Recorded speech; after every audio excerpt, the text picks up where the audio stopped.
Hello दोस्तों, welcome to my YouTube channel Concept Masti. आप सभी दोस्तों का मेरे यूट्यूब चैनल कॉन्सेप्ट मस्ती पे स्वागत है। तो आइए जब हम शुरू करते हैं केमिस्ट्री, जो काफ़ी बेसिक है। उम्मीद करता हूँ अगर आप हमारे साथ बने रहते हैं तो आपको केमिस्ट्री में कोई भी दिक्कत नहीं आएगी। तो आपको बिना टाइम वेस्ट किए हुए चलते हैं टॉपिक पे। आज का टॉपिक है द्रव्य का वर्गीकरण। इसको इंग्लिश में बोलते हैं क्लासिफिकेशन ऑफ मैटर। मीन्स देखिए, द्रव्य को हम क्या बोलते हैं? मैटर बोलते हैं, मैटर। और वर्गीकरण मतलब बांटना। क्लासिफिकेशन इसको इंग्लिश में बोलते हैं, क्लासिफिकेशन। तो देखिए, जो द्रव्य का वर्गीकरण होता है उसको पहले तो हम दो प्रकार में बांटते हैं। दो प्रकार क्या क्या होता है? एक होता है समांगी पदार्थ, जिसको हम इंग्लिश में बोलते हैं होमोजीनियस सबस्टेंस। और दूसरा आपका एक होता है विषमांगी पदार्थ, हेट्रोजीनियस सबस्टेंस। समांगी पदार्थ का मतलब क्या होता है? समधनांगी, अर्थात समान प्रकार के, अर्थात एक समान पदार्थ जो इसमें होता है उसको समांगी पदार्थ बोलते हैं। और जो विषम प्रकार का होता है पदार्थ उसको विषमांगी पदार्थ बोलते हैं। जैसे समांगी पदार्थ का अर्थ अगर हम लेंगे तो जैसे यहाँ पे देखिए आपका दिया हुआ है समान संगठन। जैसे चीनी का जल में विलयन। अगर मान लीजिए कोई चीनी है, अगर उस जल में क्या है? विलयन है, मतलब जल में घुला हुआ है, तो इस टाइप का जो मतलब बन रहा है उसको हम क्या बोलेंगे? समांगी पदार्थ। और एक होता है विषमांगी पदार्थ। तो विषमांगी पदार्थ को हमने बोला है इंग्लिश में हेट्रोजीनियस सबस्टेंस। हेट्रोजीनियस सबस्टेंस इसको बोलते हैं। और इसको जो समांगी होता है समान, समांगी मतलब समान हो गया, विषमांगी मतलब विषम। तो विषम इसमें क्या होता है? विषम, अथवा इसी को बोल सकते हैं विषम अथवा असमान संगठन। असमान संगठन। संगठन मतलब होता है जुटना या जुड़ना होता है। जैसे एग्जाम्पल के रूप में ले सकते हैं आप इसको। कैसे आप बोलेंगे कि ये विषमांगी पदार्थ है? तो जैसे मान लीजिए क्या होता है, अगर जल में रेत घुला हुआ है, जल में अगर आप रेत डाल देते हैं तो आप जल को अलग देख सकते हैं और रेत को अलग देख सकते हैं। इसलिए ऐसे जो सॉल्यूशन होते हैं, विलयन होते हैं, उसको आप विषमांगी पदार्थ के अंतर्गत रखते हैं। और जो आपको दिखाई नहीं दे, एक दोनों घुल जाएं और एक वाला चीज़ वो आपको दिखाई नहीं दे। जैसे मान लीजिए चीनी और जल है, तो जल में क्या होता है? जो चीनी होता है ना वो घुल जाता है, वो दिखाई नहीं देता है, इसलिए इसको हम समांगी पदार्थ बोलते हैं। खैर, अभी ये आपका सिर्फ वर्गीकरण मैं बता रहा हूँ, डिटेल में जानकारी अभी इसके आगे देंगे। और देखिए, इसके बाद से आपका आता है जो आपका समांगी पदार्थ होता है। अब समांगी पदार्थ को भी हम दो प्रकार में बांटते हैं। समांगी पदार्थ को दो पार्ट में बांटते हैं। पहला क्या होता है आपका? शुद्ध पदार्थ होता है। शुद्ध पदार्थ इसको इंग्लिश में बोलते हैं प्योर सबस्टेंस। और आपका इसका दूसरा होता है विलयन। विलयन को बोलते हैं इंग्लिश में सॉल्यूशन अथवा समांगी मिश्रण। विलयन बोल सकते हैं अथवा समांगी मिश्रण भी आप बोल सकते हैं। तो जो आपका समांगी पदार्थ है उसको दो पार्ट में डिवाइड किया आपने। क्या किया? एक शुद्ध पदार्थ हो गया, एक आपका विलयन अथवा समांगी मिश्रण हो गया। तो जो शुद्ध पदार्थ होता है उसमें क्या होता है? संगठन स्थिर होते हैं, जैसे नमक। और जो विलयन होता है ना, जो विलयन होता है उसमें क्या होता है? वो आपका जो संगठन होता है अस्थिर होता है, अर्थात स्थिर नहीं होता है। अस्थिर मतलब होता है स्थिर नहीं होना। जैसे नमक का जल में विलयन। और इसके बाद से आपका जस्ट आपका आ जाता है कि जो ये आपका जो शुद्ध पदार्थ है, शुद्ध पदार्थ को भी हम दो प्रकार में बांटते हैं। शुद्ध पदार्थ है आपका यहाँ पे है, जो शुद्ध पदार्थ है प्योर सबस्टेंस, इसको भी हम दो प्रकार में बांटते हैं। तो जो पहला प्रकार होता है वो क्या होता है? तत्व, जिसको इंग्लिश में बोलते हैं एलिमेंट। और आपका दूसरा होता है यौगिक। यौगिक इंग्लिश में बोलते हैं कंपाउंड। तो तत्व जो होता है, तत्व किसे कहते हैं, यानी अपघटित नहीं किया जा सकता। जो तत्व होता है इसको अपघटित नहीं किया जा सकता, अर्थात टुकड़ों टुकड़ों में, खंड खंड में नहीं तोड़ा जा सकता है, इसको तत्व कहते हैं। डिटेल में जानकारी बताएंगे। खैर अभी आपका वर्गीकरण चल रहा है। वर्गीकरण मतलब ये होता है कि किसको कितने प्रकार में बांटा जाता है, किस किस रूप में बांटा जाता है, वही आपको मैं बता रहा हूँ अभी। देखिए, और जो यौगिक होता है, यौगिक में क्या होता है, विभिन्न रासायनिक विधियों द्वारा अपघटन किया जा सकता है, अर्थात विभिन्न रासायनिक जो प्रक्रियाएं हैं, जिसे आप रासायनिक अभिक्रिया बोलते हैं, उस तरीके के बहुत सारे विभिन्न मतलब बहुत सारे रासायनिक विधियों का प्रयोग करके अपघटन किया जा सकता है। अपघटन मतलब एक तरीके से समझ लिया आप सिंपल भाषा में, जैसे मान लीजिए कि आपका शरीर है, तो शरीर में बहुत सारे चीज़ों का मतलब मिल करके बना होगा। अगर उसको आप अलग अलग तोड़ देते हैं, अलग अलग, तो क्या हो जाता है, अपघटन हो गया एक तरीके से। छोटे छोटे टुकड़ों में क्या करना, विभाजित करना, विखंडन करना, वही क्या कहलाता है, अपघटन कहलाता है। तो यौगिक में आपका क्या होता है, जैसे जल हो गया, चीनी हो गया, नमक हो गया, ये आपका होता है। इसको आप क्या कर सकते हैं, तोड़ सकते हैं। इसको आप क्या कर सकते हैं, तोड़ सकते हैं। उसके बाद एक आपका जो यहाँ पे होता है, जो आपका विषमंगी पदार्थ है, विषमांगी पदार्थ को भी आप मतलब सिर्फ एक ही रूप में कर सकते हैं, उसको विषमांगी मिश्रण होता है। यहाँ पे देखिए, ये आपका क्या होता है, विषमांगी मिश्रण में ही बस विषमांगी पदार्थ से आपका विषमांगी मिश्रण बनता है। और देखिए, आपको मैंने जो बताया अपघटन क्या होता है, देखिए बहुत लोगों को समझ नहीं आया होगा कि जैसे मैंने बोला कि तत्व जो है, तो तत्व को आप अपघटित नहीं किया जा सकता। जैसे नाइट्रोजन हो गया, यहाँ पे आपने देखा, तो वो चीज़ें मैं यहाँ पे लिख दिया हूँ कि अपघटन को इंग्लिश में बोलते हैं डिकम्पोजिशन।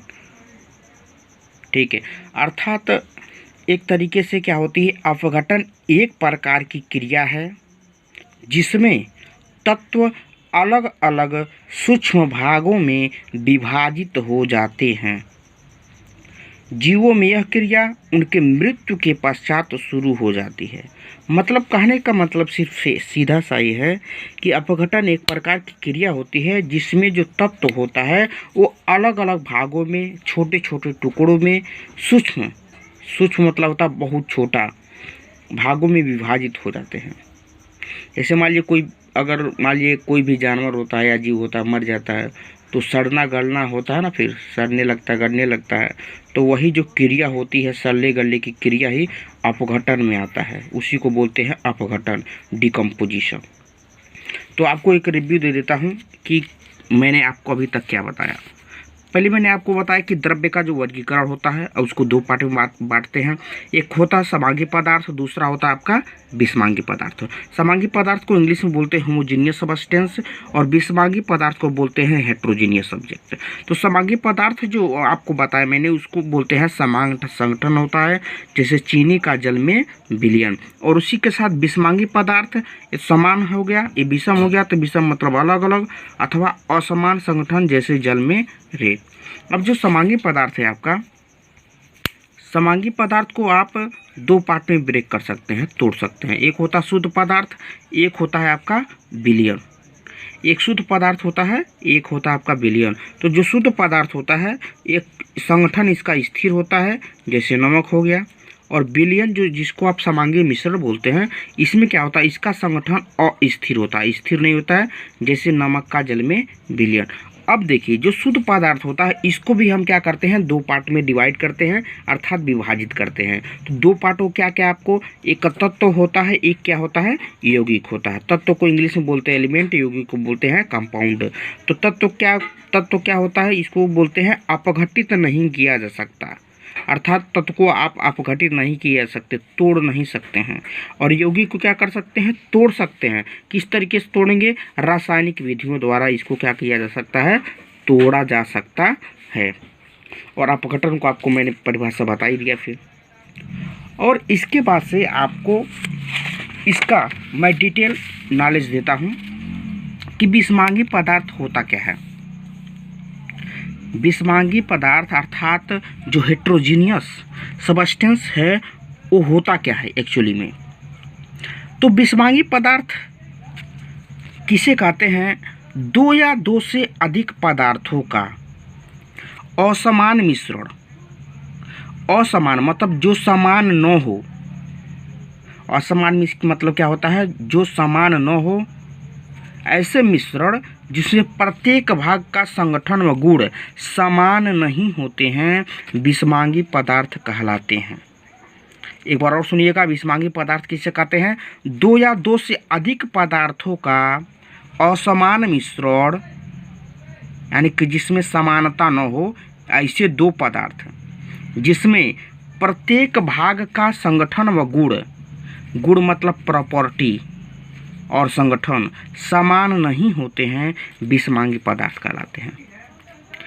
जैसे आपको मैं एग्जांपल के रूप में बताऊँ, जैसे मान लीजिए आपको कोई बर्तन है, ये देखिए, ये आपका एक तरीके से बर्तन है, चाहे कोई भी ले सकते हैं आप, कोई भी बर्तन, चाहे बाल्टी हो, लोटा हो, गिलास हो, कोई भी, उसमें क्या कर सकते हैं? जल भरा हो, इस तरीके से जल अर्थात वाटर भरा हो, और उसके ऊपर क्या कर दें आप? तेल डाल दें। ऊपर से तेल कोई भी, चाहे मिट्टी का तेल जिसको केरोसिन ऑयल बोलते हैं, पेट्रोल डाल दें, डीजल डाल दें, या अथवा क्या बोलते हैं, कड़ू का तेल जिसको बोलते हैं हम, सरसों का तेल, उसको डाल दें। तो क्या होता है? इसके ऊपर मतलब जो जल का सरफेस होता है, जो ऊपरी सतह होता है, उस पर इस तरीके से क्या होता है? तेल फैल जाता है। तो आपको जल और तेल दोनों दिखाई देते हैं। इसी तरीके के जो मिश्रण होते हैं ना, उसी को बोलते हैं विषमांगी पदार्थ। ठीक, और इस तरीके से देखिए, और उसके बाद से क्या होता है? या एक आपका दूसरा होता है, अगर आपका जल है उसमें अगर आप मिट्टी घोल देते हैं तो क्या होता है कि जो मिट्टी के कण होते हैं वो अलग दिखाई देते हैं, और जल आपका मतलब जल में क्या होता है? मिट्टी घुला होता है, लेकिन फिर भी आप मिट्टी के कण को आप आराम से देख सकते हैं। इसलिए इस तरीके के जो दोनों क्या उदाहरण हैं, ये आपके विषमांगी पदार्थ हेट्रोजीनियस सब्सटेंस के उदाहरण हैं, एग्जाम्पल हैं। और इसके बाद आते हैं क्या होता है? समांगी पदार्थ। समांगी पदार्थ को हम इंग्लिश में बोलते हैं होमोजीनियस। समांगी मतलब जिसमें पदार्थ क्या हो? समान हो। समान मतलब क्या होता है? मैं बता रहा हूँ, समान होता क्या है। देखिए, दो या दो से अधिक पदार्थों का समान मिश्रण व शुद्ध पदार्थ। शुद्ध पदार्थ कौन होता है? जैसे कि देखिए, धातु हो गया आपका, वायु हो गया, नाइट्रोजन हो गया, आदि जो होते हैं ये शुद्ध पदार्थ होते हैं। सभी गैसें जिसका प्रत्येक भाग गुणों व संगठन में समान होता है, अर्थात उनके गुण क्या हों? समान हों, और उनके संगठन वो समान हों। तो अगर उनको दोनों को क्या किया जाए? मिलाया जाए, तो इस प्रकार से जो आपको मिश्रण बनता है उसको क्या बोलते हैं? समांगी पदार्थ, होमोजीनियस सबस्टेंस कहते हैं। एक बार और समझ लेते हैं क्या कहते हैं। दो या दो से अधिक पदार्थों का समान मिश्रण व शुद्ध पदार्थ, सभी गैसें जिसका प्रत्येक भाग गुणों व संगठन में समान होता है, समांगी पदार्थ कहलाते हैं। तो समांगी देखिए क्या होता है। जैसे मान लीजिए आपका ये जल है पूरा, एक कंटेनर कोई ले लीजिए, कोई भी। अब मैं आपको बोला कि बाल्टी हो, जग हो, गिलास हो, कोई भी, आप उसमें क्या करते हैं? जल ले लें, और उसमें प्लस है, प्लस उसमें क्या कर दें आप? चीनी उसमें क्या कर दें? इस जल में मिला दें। दोनों ले लें, दोनों को मिला दें, तो उस तरीके से क्या बन जाता है? शरबत बन जाता है। इस तरीके के जो मिश्रण आपको प्राप्त होंगे उसको क्या बोलेंगे आप? समांगी पदार्थ बोलेंगे। ठीक, अब आगे देखते हैं क्या होता है। विलयन। विलयन किसे कहते हैं? इंग्लिश में इसको बोलते हैं सॉल्यूशन। तो विलयन किसे कहते हैं? दो या दो से अधिक पदार्थों के समांगी मिश्रण को विलयन कहते हैं। ध्यान दीजिएगा, अभी आपने पढ़ा समांगी पदार्थ, उसी से रिलेटेड भी है, उसी से विलयन क्या होता है? बनता है। अर्थात अभी आपने जो ये देखा है, ये वाला जो एग्जाम्पल मैंने आपको बताया है, इस उसी का एग्जाम्पल उदाहरण है। तो यहाँ पे देखिए, एक बार और देखिए, विलयन दो या दो से अधिक पदार्थों के समांगी मिश्रण को विलयन कहते हैं। ठीक, अब विलयन के गुण क्या होता है? विलयन के अवयव, अवयव मतलब होता है तत्व। मान लीजिए पानी हो गया, चीनी हो गया, तो तत्व हैं। ठीक है, ठोस द्रव गैस कोई भी हो सकता है, अर्थात विलयन के अवयव, अर्थात जो आप विलयन बनाएंगे उसमें कोई भी तत्व ठोस का भी हो सकता है, द्रव का भी हो सकता है और गैस का भी हो सकता है। अब देखिए विलयन के दो पार्ट होते हैं, दो भाग होते हैं। विलयन के दो पार्ट होते हैं, अर्थात इस तरीके से आप लिख सकते हैं कि विलयन बराबर आपका जो होगा विलेय प्लस विलायक होता है। जैसे आप यहाँ पे देखें कि एक तरीके से क्या हो गया, ये आपका विलयन है, ठीक है, और इसको बोलते हैं विलेय और इसको बोलते हैं विलायक। अब विलेय और विलायक और विलयन क्या होता है इसको समझ लेते हैं हम। खैर आपने देखा कि मतलब जल और चीनी का मिश्रण जो कि अगर मिलाते हैं तो एक शरबत बनता है। तो जो शरबत चीनी और जल का जो मिश्रण आपको प्राप्त हुआ है, चीनी और जल का जो मिश्रण आपको यहाँ पे प्राप्त हुआ है, इसी को हम विलयन बोलते हैं। और जो कम मात्रा में होता है, देखिए जैसे चीनी कम मात्रा में होता है, इसी को जो कम मात्रा में होता है विलयन में, उसी को हम विलेय बोलते हैं। और जो अधिक मात्रा में होता है, तो जल क्या होता है अधिक मात्रा में होता है, इसलिए इसको विलायक बोलते हैं। जैसे एक इसका क्या परिभाषा देख लेते हैं। विलेय को इंग्लिश में बोलते हैं सॉल्यूट। यह कम मात्रा में होता है और विलयन में अपनी भौतिक अवस्था खो देता है। भौतिक अवस्था जैसे मतलब चीनी होता है, तो चीनी मान लीजिए कुछ तरीके से दिखता है, लेकिन मान लीजिए जब आप इसको घोल देते हैं ना, चीनी को, जब चीनी को आप घोल देते हैं तो चीनी दिखाई देता है, नहीं दिखाई देता। इसलिए वह बोल रहा है कि